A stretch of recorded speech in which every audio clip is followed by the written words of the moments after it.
And we're having virtual concert tomorrow. Right. Zach, people can call during the concert. They can buy T-shirts online. You know what we need to do? We need to put Walter on it.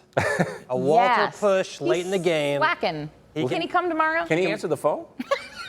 He does his thumbs, no opposable thumbs. But he goes Bluetooth, and he's good. Oh, yeah. Go. He's good. Hook him up. All right. We'll put him to work since he gets today off. Out there right now, some cloud cover. It is a very humid afternoon. The current temperature, 83 degrees, so it's not as hot today.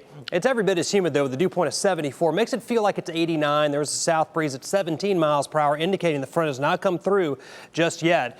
Other temperatures are a mix of 70s and 80s. It all depends on how close you are to some of these showers and thunderstorms and how much cloud cover you have around.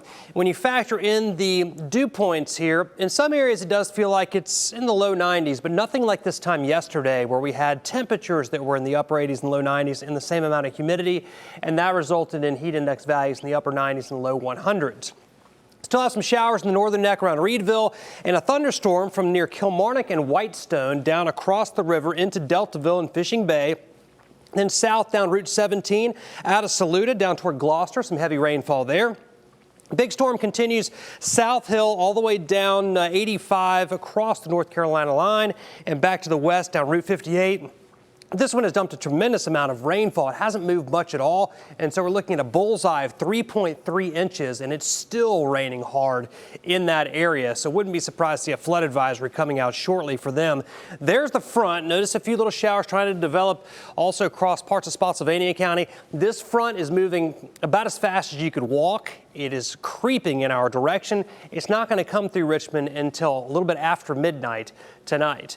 All right, lows tonight, mid to upper 60s. Highs tomorrow will make it into the mid and upper 80s, but much lower humidity is going to make a huge difference in the way that it feels for us. No heat index added to those temperatures. As your forecast for tomorrow to be dry, a north wind at 5 to 15 miles per hour. Here comes the front. We'll track it through the area overnight tonight. Skies gradually clearing out from northwest to southeast during the day tomorrow. And a good looking day. Still warm again, but not humid. As we get into Saturday, we'll start to see thunderstorms back in the picture. Not in the morning, but in the afternoon as the heat builds, some storms developing. And it's a very wet and mild pattern coming up through the next week as big upper level low comes into the mid-Atlantic and just sort of sits there. It becomes what we call cut off from the main flow. The flow will be to our north. As this low has nowhere to go, so it's just going to kind of sit there and spin for a while. And that's going to result in highs here. Could be in the 70s for several straight days. We'll finally warm up by late next week as the low finally gets a kick out and we get more of a ridge building in, a little more typical for this time of the year. There's a look at your 7-day forecast. A dry day tomorrow and a pretty comfortable day, especially compared to where we have been. Some storms possible late Saturday, better chance on Sunday and on into the early part of next week. And with that low overhead, we'll keep at least a low chance of rain all the way through next Thursday. All right, Zach, thank you.